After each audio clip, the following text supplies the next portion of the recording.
وبارك على سيدنا محمد وعلى آله وصحبه أجمعين. قال رب اشرح لي صدري ويسر لي أمري واحلل عقدة من لساني يفقهوا قولي. Yang kita muliakan bersama pimpinan majelis beserta seluruh jajaran pengurus serta bapak-bapak jamaah serta ibu-ibu barangkali yang hadir, yang senantiasa insyaallah akan selalu dimuliakan oleh Allah Subhanahu wa taala. Alhamdulillah, kita panjatkan syukur kehadirat Allah. Salawat dan salam kepada Rasulullah. Mudah-mudahan kita semuanya akan mendapatkan syafaatnya di yaumil akhir nanti. Mari langsung saja kita awali pengajian kita pada subuh kali ini dengan membacakan suratul Fatihah yang kita niatkan masing-masing untuk apa yang menjadi hajat kita dan juga para orang-orang tua kita yang sudah mendahului kita kirimkan Fatihah. Anak-anak kita yang selalu mengharapkan doa dari kita dan juga muallif hadzal kitab Asy-Syaikh Jalaluddin Ahmad Al-Mahali, Asy-Syaikh Jalaluddin Abdurrahman Asyuti wa muassis hadzal masjid. Anallaha yatawasyahum birahmah wal maghfirah wa yaskinumuhul jannah wa yu'li darajatihim syai'un lillahumul Fatihah. A'udzu billahi minasy syaithanir rajim. Bismillahirrahmanirrahim. Alhamdulillahirabbil alamin arrahmanir rahim maliki yaumiddin. Iyyaka na'budu wa iyyaka nasta'in ihdinas siratal mustaqim siratal ladzina an'amta 'alaihim ghairil maghdubi 'alaihim waladdallin. Amin amin ya rabbal alamin. Bismillahirrahmanirrahim. Fa inna asdaqal hadis kitabullah wa khairal hadi hadiyu Muhammadin sallallahu alaihi wasallam. Wa syarrul umur muhdatsatuha wa kullu muhdatsatin bid'ah wa kullu bid'atin dhalalah wa kullu dhalalatin finnar.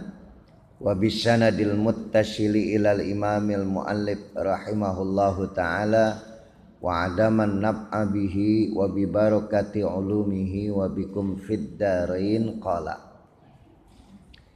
Ma'asyiral muslimin wal muslimat rahimakumullah. Kita sampai pada ayat yang ke-10, wa hadainahun najdain, ya.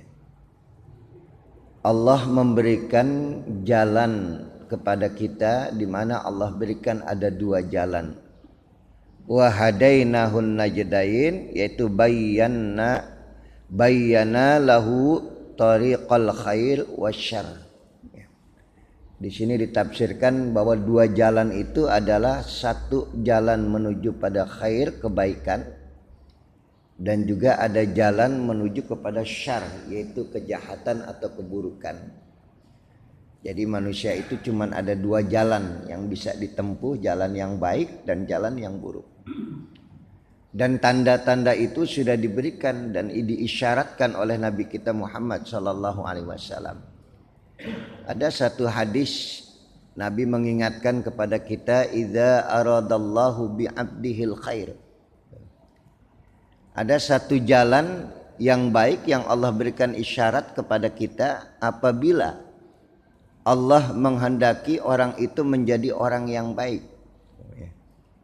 Ajjalalahul uqubah fid dunya. Maka ciri-cirinya, tanda-tandanya bahwa jalan itu ada jalan baik dan orang itu diberikan oleh Allah menjadi orang yang baik, dijadikan orang yang baik. Maka tanda-tandanya ajjalalahul uqubah fid dunya. Dia enggak akan pernah berhenti di dunia ini, diberikan ujian oleh Allah. Itulah tanda-tanda orang-orang itu menjadi orang yang baik. Jadi jalan yang baik itu enggak akan mudah untuk dilewati. Banyak rintangan yang harus dihadapi. Bahkan sampai pada diri kita sendiri, Allah akan katakan, Allah akan berikan ujian yang bertubi-tubi, ujian yang enggak pernah habis-habis. Itulah tanda-tanda orang itu menjadi orang baik dan dia sedang menempuh jalan yang baik. Wa hadainahun najdain, jalan khair. Dan kebalikannya, wa idza aradallahu bi 'abdihi syarr, apabila Allah hendak menjadikan orang itu menjadi orang yang tidak baik, ya. Ditakdirkan oleh Allah orang itu bukan orang baik. Jalannya seperti apa? Amsaka anhu bidzambihi. Maka dosa-dosanya itu akan ditahan oleh Allah. Amsaka anhu bidzunubihi. Jadi ketika dia melakukan dosa dimudahkan oleh Allah dan gampang sekali. Rezeki yang dia dapatkan mudah sekali. Kehidupan yang dia lewati. Dan dosa-dosanya itu tidak membuat dia menjadi susah, menjadi sulit. Kalau orang-orang yang beriman apabila dia melakukan dosa langsung diuji oleh Allah. Bahkan ujian yang Allah berikan adalah untuk menghapuskan dosa-dosanya. Kalaupun dia tidak melakukan dosa, maka ujian tadi yang akan mengangkat derajat dia pada tingkatan derajat yang sangat tinggi. Beda sama orang yang tidak baik tadi. Ya. Jadi kita sering menyaksikan, Pak, kok ini orang jahat, nggak baik, tapi kok gampang sekali rezekinya. Nggak pernah sakit. Apa yang dia mau dimudahkan. Karena memang amsaka anhu bidzunubihi. Allah simpan dosa-dosanya hatta yuwafa bihi yaumal qiyamah. Sampai nanti pada hari kiamat dia temukan menggunung itu dosanya. Karena nggak dihapus oleh Allah. Padahal tadi yang di awal saya katakan orang baik itu satu. Apabila dia melakukan dosa maka Allah berikan tadi ujian, di mana ujian itu adalah untuk menghapuskan dosanya. Kalau dia tidak melakukan dosa, maka ujian yang datang itu untuk mengangkat derajat dirinya.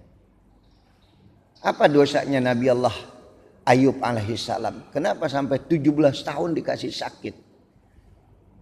Untuk mengangkat derajat Nabi Allah Ayub alaihissalam. Dari kaya dimiskinkan oleh Allah, semiskin-miskinnya. Dan sakitnya itu hanya tinggal hatinya yang tidak dimakan oleh belatung, kuman-kuman tadi.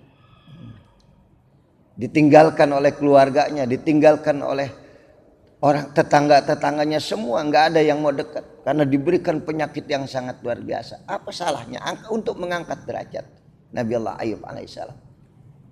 Tapi bagaimana Fir'aun kita lihat, dibiarkan dia dengan kejumawaannya, kesombongannya, apa yang dia mau itu dimudahkan. Nah, salah satunya tadi hatta yuwafa bihi yaumal qiyamah, dosanya itu ditahan oleh Allah. Nanti pada hari kiamat dia akan temukan dosanya yang menggunung yang tidak terhapus. Jadi kita selama ini sering bertanya-tanya dan gak usah heran, kita sudah temukan jawabannya. Kok itu orang begini begitu tapi kok nggak pernah mati ya? Ya nggak sakit-sakit nggak ini, kok gampang sekali apa yang dia mau gampang dia lakukan. Amsaka anhu bidzunubihi. Allah biarkan dia dengan dosa-dosanya. Ya. Gak akan dihapus dosa-dosa. Nah ini menjadi muhasabah, menjadi introspeksi diri kita. Ya, apakah kita ini termasuk sedang menempuh jalan yang baik? Kalau kita sedang menempuh jalan yang baik, pasti rintangan itu gak akan habis. Ujian itu akan terus datang kepada diri kita. Sampai kapan ujian itu berakhir Ustaz? Sampai wafatnya kita. Sehingga saat kita meninggal dunia, kita menghadap kepada Allah bersih dari segala dosa-dosa dan kesalahan kita. Bahkan kita akan diangkat oleh Allah pada tingkatan derajat yang sangat tinggi. Inilah jalan yang kita baca. Wahadainahun najdain. Yaitu ada dua jalan, di mana jalan itu ada yang menuju kepada al-khair, jalan yang baik, ada juga jalan asyar, jalan yang buruk. Falaqtahamal aqabah, di mana jalan yang baik itu sulit untuk didaki. Menempuh jalan yang betul-betul sangat susah kita lalui, kita lewati. Banyak rintangan, banyak cobaan. Ya. Nabi kita Muhammad SAW untuk menyampaikan kebaikan dan mengajak orang menuju jalan yang baik, Pak, musuhnya banyak sekali. Sampai diusir dari tempat tanah kelahirannya sendiri. Nabi berhijrah dari Mekah ke Madinah. Itu yang dikatakan falaqtahamal aqabah. Dia akan menempuh jalan yang mendaki, yang susah. Tapi lihat, jalan yang mendaki nanti, di ujung sana ada telaga air yang sangat bening. Ada kebaikan dan pemandangan yang paling indah yang tidak pernah kau lihat sebelumnya. Ketika kita mendaki jalan yang susah, di sana ada surga yang tidak akan habis-habis kenikmatannya untuk kita nikmati. Seperti pendaki gunung, ketika dia akan melihat pemandangan yang indah, dia harus mendaki. Dan ada telaga bening nanti di ujung sana. dalam rasa dahaga yang sangat dia bisa minum, dan kenikmatannya tidak pernah terbayangkan sebelumnya. Itulah jalan menuju jalan yang baik. Dia harus mendaki. Makanya Rasulullah Shallallahu Alaihi Wasallam itu masya Allah Pak, sampai diusir dari tanah kelahirannya, ingin dibunuh karena dia menyampaikan kebaikan dan mengajak orang menuju jalan yang baik. Ini ada satu hadis Nabi yang begitu indah, yang Nabi katakan, qulil haq walau ala nafsik. Sebetulnya hadis itu ada 3 nasihat Nabi. Silman qata'ak, wa ahsin ila man asa'ak, wa qulil haq walau ala nafsik. Nabi katakan silman qata'ak, sambunglah tali silaturahim kepada orang yang memutuskannya kepada kamu. Artinya tadi, jangan sampai kita punya musuh dalam pergaulan dan bermasyarakat itu. Jangan sampai kita memutuskan hubungan sesama kita sebagai seorang muslim. Apapun perbedaannya, itu jangan sampai silaturahim itu putus. Yang pakai kunut, yang nggak pakai kunut, jangan berantem. Yang berbeda mazhab jangan ribut, jangan saling menyalahkan. Padahal ini perintah. Jangan tanamkan kebencian kepada orang-orang yang beriman. Rabbana wala taj'al fi qulubina ghil. Saya pernah ngadu kepada guru saya bilang, guru itu orang kok begitu sekali ya. Ya, setiap saya baca ini saya dibid'ah-bid'ahkan, saya diinikan. Apa kitab yang dia baca cuma satu? Banyak kitab yang kita baca. Tapi selalu Ustadz nggak boleh benci sama orang. Dia masih beriman, dia masih sholat, dia masih puasa. Tapi dia menanamkan kebencian kepada kita. Dalam perbedaan tadi nggak boleh ada kebencian. Silman qata'ak, sambung tali silaturahim, ya, jangan diputuskan. Kita lihat bagaimana Buya Hamka sangat menghargai Pak Idam Khalid waktu sholat subuh. Ya. Ketika dia lihat di belakangnya ada Buya Idam Khalid, maka dia tahu ada Bapak Idam Khalid, dia pakai kunut. Kemudian Idam Khalid sama, ketika besoknya subuh dia jadi imam, dia lihat ada Buya, dia tidak pakai kunut, saling menghargai. Ya. Saling menghormati, bukan saling menyalahkan. Silman qata'ak, sambunglah tali silaturahim. Jangan sampai terputus apapun mazhab yang berbeda di antara kita. Itu nasihat dari Nabi. Kemudian wa ahsin ila man asa'ak, berbuat baiklah kau kepada orang yang menyakitimu. Sepahit-pahitnya, sekejam-kejamnya orang kepada diri kita, yang selalu berbuat jahat kepada kita, balaslah. Ahsin ila man asa'ak, balaslah itu dengan kebaikan. Yang terakhir, qulil haq walau ala nafsik. Gak boleh berhenti menyampaikan kebenaran walaupun sudah tidak ada yang mendengar omongan kamu, bahwa kebenaran itu nanti untuk dirimu sendiri. Qulil haq, ini bahasa yang paling indah dari Rasulullah. Qulil haq walau ala nafsik. Katakan kebenaran itu walaupun orang sudah tutup telinga, walaupun orang sudah tidak mau mendengar, tetapi kebenaran itu nanti akan sampai pada dirimu sendiri. Nanti dia akan tersimpan di ruang waktu, di mana nanti dia akan kembali datang kepada anak-anakmu, kepada keturunanmu, keluargamu. Dan jangan pernah berhenti untuk menyampaikan kebenaran. Qulil haq walau ala nafsi. Kita lihat bagaimana dulu almarhum Buya Hamka, ketika dia menyampaikan kebenaran, dia harus dipenjara. Dia harus merasakan kegetiran, itulah jalan yang mendaki. Akan tetapi pada akhirnya di penjara dia mendapatkan satu kenikmatan kebaikan yang kita baca bukunya sampai hari ini, Tafsir Al-Adhar. Itu tidak akan mungkin ditulis oleh Buya kecuali dia mendapatkan kesulitan, dia mendapatkan tekanan, intimidasi ketika dia menyampaikan kebenaran tadi. Qulil haq walau ala nafsik. Sampaikan terus kebenaran, jangan pernah berhenti. Walaupun orang sudah tidak mau mendengar, tapi kebenaran itu, ucapanmu itu akan kembali pada dirimu sendiri. Dan kamu akan menjadi orang yang baik. Ini ciri-ciri orang itu akan menempuh jalan yang sulit. Ya. Falak tahamal aqobah. Dia akan mendaki dalam tingkatan kesulitan yang sangat tinggi. Dia akan banyak musuhnya. Saya teringat ketika Rasulullah SAW ketika beliau berdagang ya dengan Abu Thalib, ya diajak jalan oleh Abu Thalib, diajarkan berdagang sampai ke Syam ya. Kalau Syam itu sekarang Yordan, Suriah itu ya, itu Syam, itu negeri yang sangat subur. Dan satu waktu ketika dia sedang berjalan dengan pamannya Abu Thalib, itu pendeta Buhairah ya melihat ini, kelihatannya tanda-tanda kenabian ini ada pada anak ini. Kemudian dia tanya kepada Abu Thalib, siapa anak ini? Dia ponakan saya. Ya. Tolong jaga, karena aku melihat bahwa anak ini adalah nabi yang terakhir yang ada dalam kitab kami. Ya. Kalau boleh diizinkan buka bajunya. Ketika dibuka bajunya, langsung dipeluk oleh pendeta Buhairah. Betul, ini adalah anak yang dijanjikan oleh Allah sebagai nabi yang terakhir, karena ada stempel kenabian di pundak Rasulullah. Jaga baik-baik, andai kata aku masih diberikan panjang umur sampai anak ini diangkat menjadi rasul, aku yang akan menjaganya, karena musuhnya banyak sekali nanti. Yang membenci dia itu akan luar biasa. Ya, jadi orang yang menyampaikan kebaikan itu susah, Pak. Dia akan dimusuhi oleh orang-orang yang tidak baik. Dan jalan mendaki itu semakin terjal.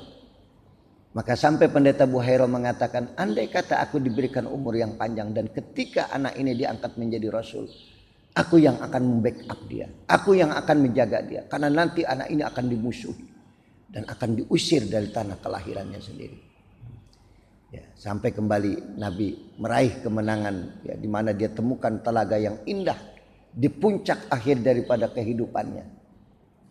Idza jaa nasrullahi wal fath wa ra'aitan nas sayadkhuluna fi dinillahi afwaja fasabbih bihamdi rabbika wastaghfir innahu kana tawwaba. Disitulah Nabi mendapatkan ya bagaimana kenikmatan dari perjalanan yang terjal tadi. Wa ra'aitan nas yadkhuluna fi dinillahi afwaja. Lihat Muhammad, berbondong-bondong mereka masuk ke dalam Islam. Mereka mengakui kebenaran yang kau sampaikan. Ya. Sampai Pak Karno pun mengakui kebenaran yang disampaikan oleh Buya. Dia minta disolatkan oleh Abuya. Masya Allah, ini luar biasa. Nah, kita akan temukan nanti. Ya. Walaupun jalan itu semakin sulit, semakin terjal, tapi kita akan temukan sebagaimana tadi Rasulullah menemukan. Dan dari saat itulah ada satu perintah dari Allah buat Nabi kita, fasabbih bihamdi rabbika wastaghfir innahu kana tawwaba. Ini yang jadi amalan Nabi Pak selama 2 tahun sebelum akhir hayatnya, sebelum wafatnya. Fasabbih bihamdi rabbika wastaghfir innahu kana tawwaba. Ini surah An-Nasr adalah surah yang terakhir ya. Dia turun di Mina pada tahun 8 Hijriah, bulan Ramadan ya. Itu Nabi melakukan Fathul Mekah. Pembebasan kota Mekah itu terjadi pada tahun 8 Hijriah, bulan Ramadan. Ya, habis Ramadan apa itu?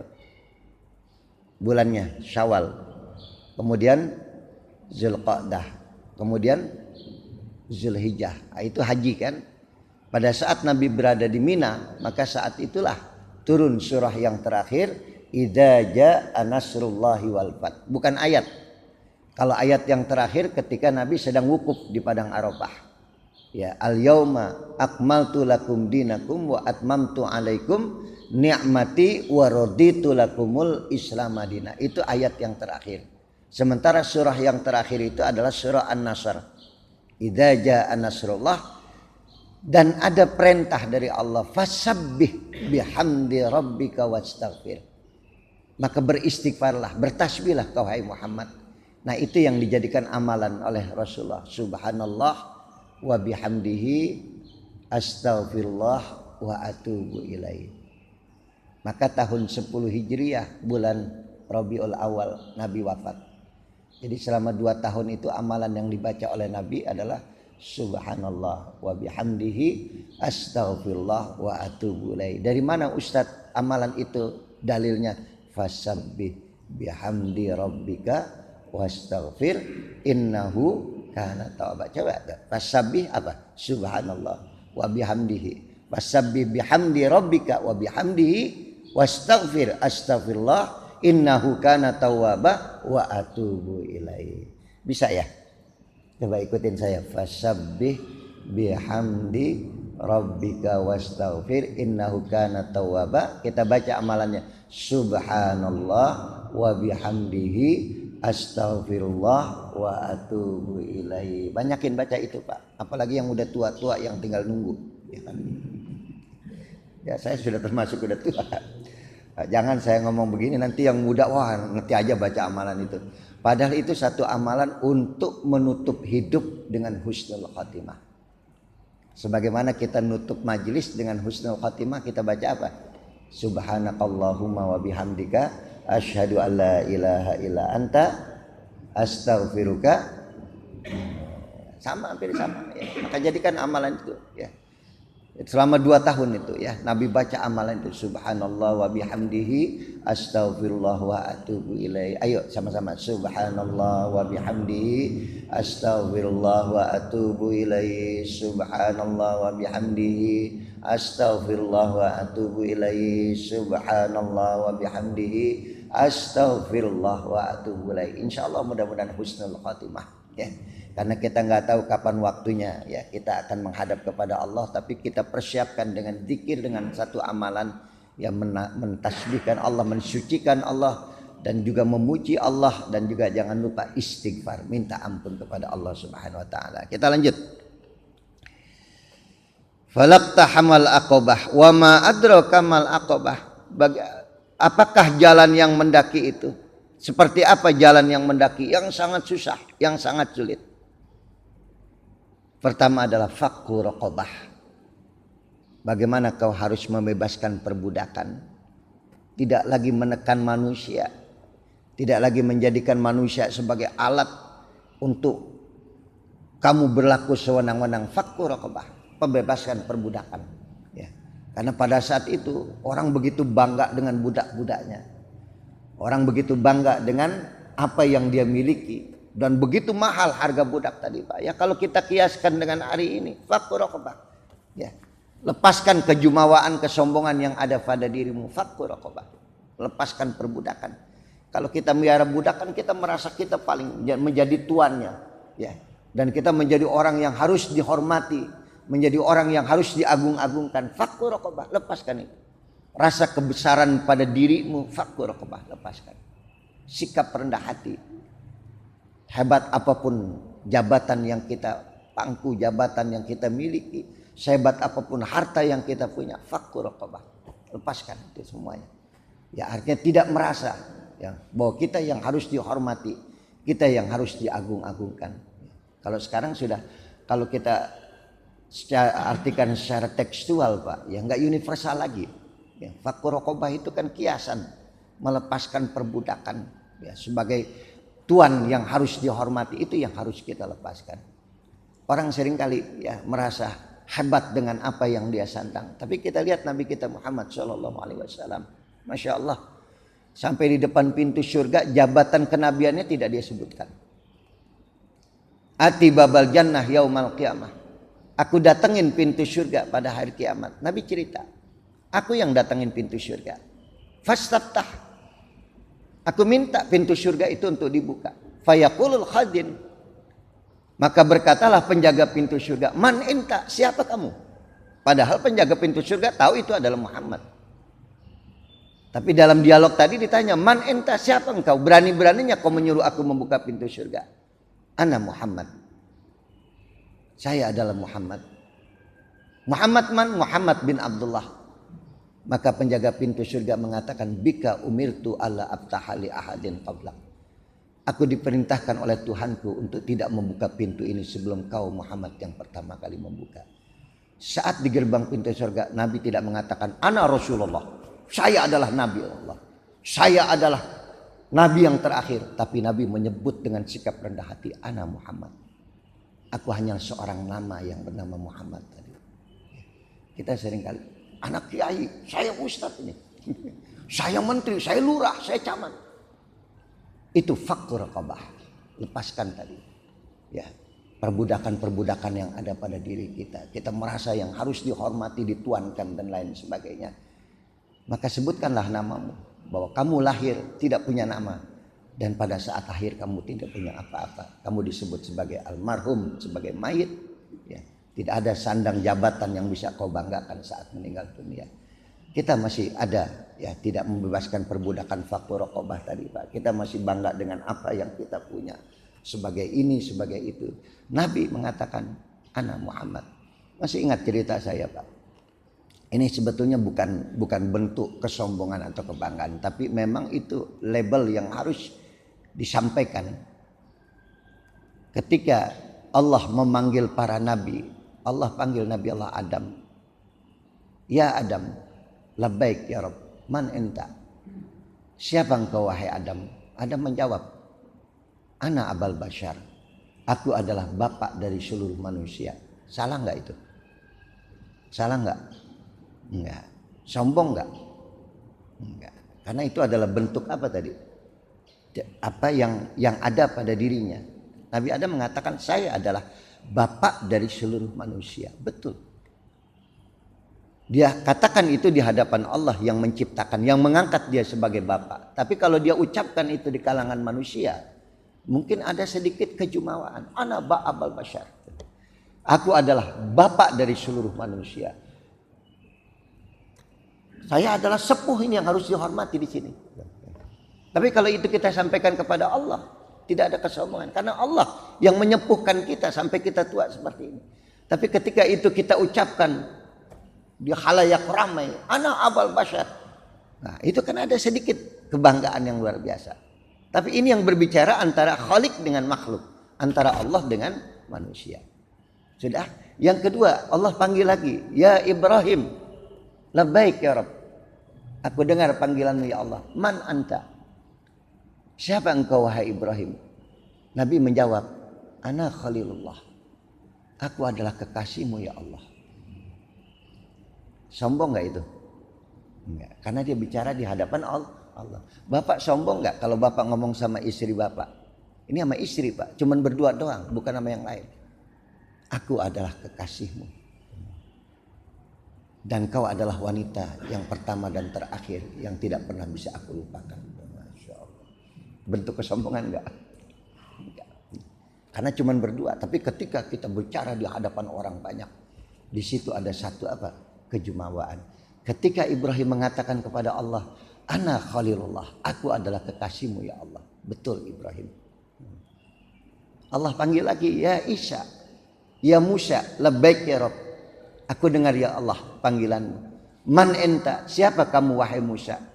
Nabi Musa menjawab, ana kalimullah. Aku adalah orang yang bisa berbicara langsung dengan engkau ya Allah. Wa kallamallahu Musa taklima. Aku adalah orang yang berbicara langsung dengan engkau ya Allah. Ketika Nabi Musa naik ke atas Tursina selama 40 hari 40 malam. Dia mulai mendaki Tursina dengan rambut yang masih hitam legam, badan yang begitu gagah. Setelah 40 hari 40 malam dia mendapatkan Taurat. Ya. Dia berbicara dengan Allah. Dia turun dari Tursina, rambut semua sudah mutih. Dan saat itu dia betul-betul rapuh. Dia baru mendengar ucapan Allah dan di situ dia mendapatkan kekerdilan dirinya, kedhaifan dirinya sebagai manusia. Ana kalimullah, aku adalah kekasihmu ya Allah. Kemudian Allah panggil lagi, ya Isa, wahai Isa, labbaik ya Rabb, man enta? Siapa kamu Isa? Nabi Isa menjawab, ana ruhuka. Aku adalah ruhmu ya Allah. Akulah manusia yang diberikan oleh Allah kepada engkau. Bagaimana aku bisa menghidupkan orang yang sudah mati? Nabi Isa. Maka disebut dengan Isa Al-Masih, bahkan dia mengobati penyakit. Ya, semua orang yang sakit diusap oleh Nabi Isa sembuh, Pak. Ini kalau Nabi Isa masih ada mungkin COVID ini nggak akan merajalela seperti itu yang kemarin. Ya, itu yang di ICU diusap sama Nabi Isa langsung sembuh. Makanya disebut dengan Isa Al-Masih, Isa yang menghapus penyakit. Dan giliran Nabi ditanya, ya Muhammad, labbaik ya Rabb. Man enta? Siapa kamu? Ana yatim. Aku adalah seorang yatim. Tidak disebutkan ana Rasulullah, ana Habibullah, ana akhirul anbiya. Nabi mengatakan ana yatim. Aku adalah seorang yatim yang kau yatimkan ketika aku masih dalam rahim ibu. Kau tidak kenali aku dengan wajah bapakku. Dan ketika aku berumur 6 tahun, kau yatimkan pula aku dari ibu. Kau yatimkan aku dari lingkunganku. Aku diusir dari Mekah. Aku dipindahkan ke Madinah. Aku adalah seorang yatim dengan sikap rendah hati. Fakku raqabah. Bebaskan perbudakan yang ada pada dirimu. Kau menjadi tuan. Kau menjadi orang yang harus dihormati. Kau menjadi orang yang harus dibangga-banggakan. Inilah jalan mendaki yang sangat sulit. Yang berat untuk kita lakukan. Itulah jalan menuju pada kebaikan. Ya, paham nih Pak ya? Ya kadang-kadang maaf ya kalau kita punya pembantu saja. Ya ketika pintu mobil, pintu apa ya kita, pintu jarok mobil ya kita nggak mau turun, kita di belakang. Ya, padahal tadi kita sehat, begitu kita buka kita turun ada gerakan badan kita. Ya ada saya bayar saya ini. Nah hal-hal yang seperti ini itu adalah cikal bakal yang selalu nanti akan membuat kita susah melepaskan kebanggaan-kebanggaan yang ada pada diri kita. Fakku raqabah, bebaskan perbudakan. Universal, agama Islam itu universal. Ya, apa yang kita baca, yang kita lihat hari ini bukan tidak sesuai dengan kondisi zaman, tapi Al-Quran dengan bahasa yang begitu indah. Kita harus bisa menerjemahkan, menggali kalimat-kalimat yang ada dari fakku raqabah, bebaskan perbudakan. Jangan kau menjadi tuan. Dan jangan kau merasa menjadi orang yang harus dihormati, dibanggakan pada manusia. Kemuliaan itu bukan dari pangkat yang kau sandang, dengan harta yang kau miliki. Inna akramakum indallahi atqakum. Orang yang paling mulia, orang yang wajib dihormati, dimuliakan adalah orang yang paling takwa kepada Allah Subhanahu wa taala. Dah paham ya? Fakku raqabah, melepaskan perbudakan. Lanjut, au it'amun fi yaumin dzi masqabah. Atau memberikan makanan pada hari di mana orang merasakan kelaparan. Sehingga ketika kau rendahkan dirimu di hadapan Allah, kau berikan itu, apa yang ada pada dirimu kepada orang-orang yang membutuhkan. Bukan mengambil kesempatan ketika orang dalam kelaparan. Masya Allah. Ini yang paling kita ngeri Pak. Bukan berbagi, malah mengambil. Makanya guru saya almarhum Kiai Hasan Abdullah Sahal yang insya Allah doakan saya besok hari Jumat, malam Jumat ya.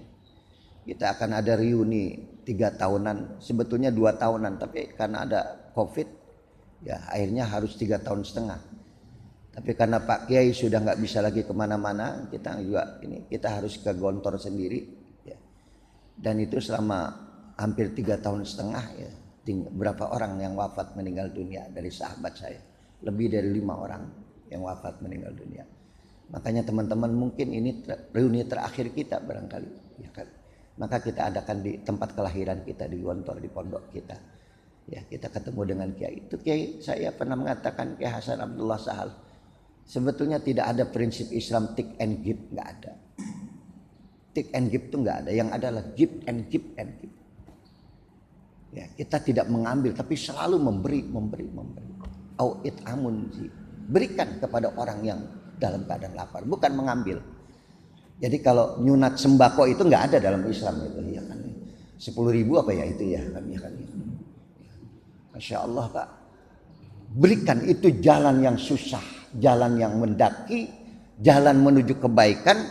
Salah satunya aja melepaskan ego yang ada pada dirimu, kesombongan. Fakku raqabah au it'amun fi yaumin dzi masqabah, atau memberikan makanan pada hari di mana manusia merasakan kelaparan. Ya. Kalau orang lagi kenyang kita kasih makan, ya barangkali bukan tidak bernilai Pak. Beda dengan orang yang lagi lapar dikasih makan. Pulang sholat Jumat tiba-tiba di depan masjid itu ada orang buka pintu Pak. Haji masuk, ya. Ayo makan dulu, sarapan dulu. Ya. Bukan sarapan apa, makan siang dulu. Ayo sama-sama. Orang-orang dulu pakai itu Pak. Dia pakai ini. Orang lagi lapar dikasih makan. Diajak makan. Makanya yang rumahnya dekat dengan masjid. Dulu orang itu dibuka pintu rumahnya. Diajak orang untuk makan ke rumahnya. Ini siapa yang rumahnya dekat dengan masjid di sini? Ada Pak Haji sana. Ya, saya coba itu Pak, karena rumah saya dekat dengan masjid, itu pulang itu ya saya buka itu. Jamaah bahkan pengurus-pengurus masuk ke rumah dulu makan air. Wah alhamdulillah nih Ustaz, masak apa nih Ustaz sekarang? Tapi jauh lebih daripada itu kita cari Pak, bukan kita nungguin orang datang, kita cari. Siapa? Yaumin di masgobah.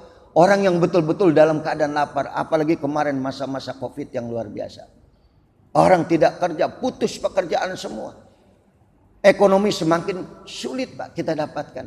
Tiba-tiba ada orang kaya yang berbagi, ada orang yang punya berbagi. Itulah jalan yang susah, jangan yang sulit. Dan ketika kita berbagi, kita nggak perlu khawatir akan habis. Ya kan kadang-kadang kita mau berbagi, nanti kalau Covid berkepanjangan saya gimana ini? Gitu ya kan. Kita masih mikirin ke depan. Tapi ada orang yang udah berbagi aja. Apa yang ada pada dirimu, berbagilah kepada orang lain. Itu jalan yang baik, itu jalan yang terjal, itu adalah jalan yang sulit. Yaitu memberikan makanan, au it'amun fi yaumin.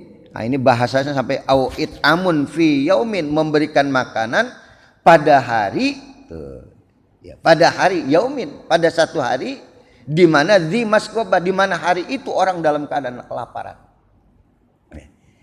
Maka di sini majaah, ketika orang betul-betul lapar. Rasulullah kalau lapar enggak ngomong Pak, cuman dia ganjal perutnya dengan batu.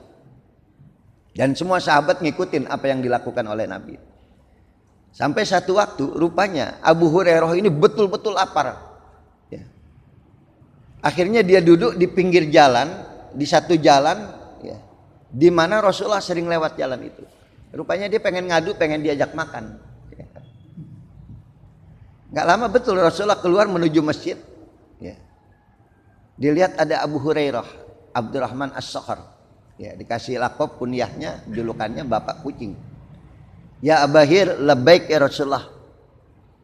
Antal ju'. Kamu lapar? Naam ya Rasulullah. Ju'. Saya lapar ya Rasulullah. Dia buka bajunya, Pak. Dia buka gini bajunya.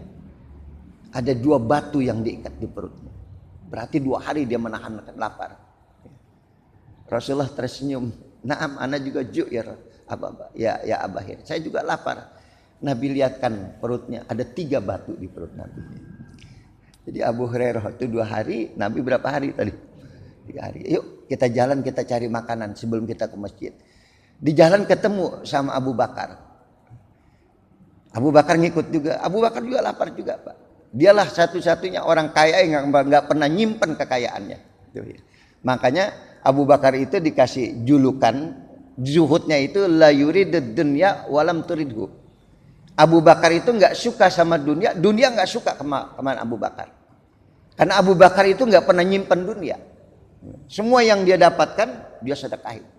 Sampai ketika Rasulullah butuh biaya untuk membangun atau untuk dalam peperangan, itu Abu Bakar bawa ontaknya, bawa hartanya. Sampai Nabi tanya, berapa yang kau tinggalkan untuk keluargamu? Begitu banyak yang kau sedekahkan wahai Abu Bakar. Berapa yang kau